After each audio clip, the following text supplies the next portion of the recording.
असेंबलियां तहलील हो गई, आइन को फॉलो करते हुए 90 दिन में इलेक्शन तो होने थे ना।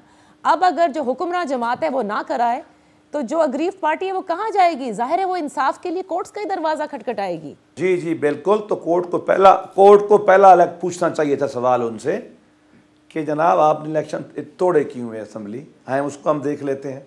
जिस जज ने ये लिख के सवाल उठाया उसको भी आपने निकाल दिया, ऐसा नहीं है।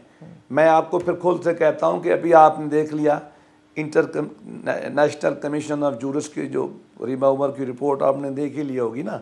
ये ख़ास जज ख़ास पार्टी के लिए क्यों बैठते हैं यार? इन बातों को रहने दें, ये मामला बहुत आगे तक चला जाएगा और इंतशार पैदा न करें। एक अदालत है जो फैसला देती है और एक पार्लियामेंट है जो कहती है हम फैसला नहीं मानेंगे, हम करारदाद पास कर रहे हैं। तो ये मुझे बताइए, ये भी तो एक महाजराई है। दूसरा, जिस तरह से पीएसी एक ऑडिट के लिए महाजराई है, लेकिन मैं आपको बताऊं ये बिल्कुल उसकी मजबूरी है। फारसी में कहते हैं तंग आमद बजाम आमद, जंग में बंदा आ जाए ना तो फिर लड़ता है।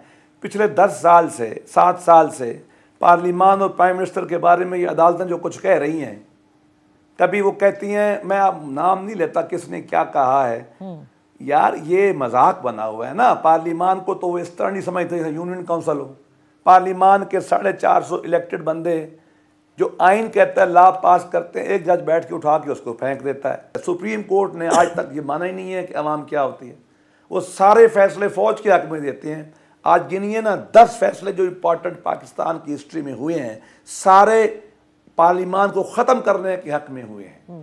एक फैसला भी उन्होंने पार्लियामान के हक में नहीं दिया। 14 तारीख को ना पाकिस्तान उल्टा भी हो जाए, इलेक्शन नहीं हो सकते। क्यों? उसके कोई प्रोसीजर्स होते हैं। अब जो उनके सामने पटिशन किसी सरदार साहब के नाम की आई हुई है, उसने यही दरख्वास्त की कोई बैठ के देख ले और फुल कोर्ट बना के देखें। ये 3 वो जज हैं जिनके फैसले इमरान खान के हक में और नवाज शरीफ के खिलाफ रिकॉर्ड के ऊपर हैं।